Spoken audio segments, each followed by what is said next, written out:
अखिया रोई जब शादी तोहर होई।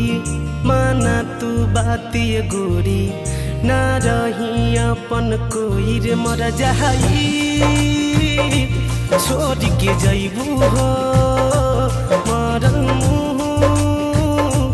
हमर पैबू हो रे मर जाई छोड़ के जैबू हो।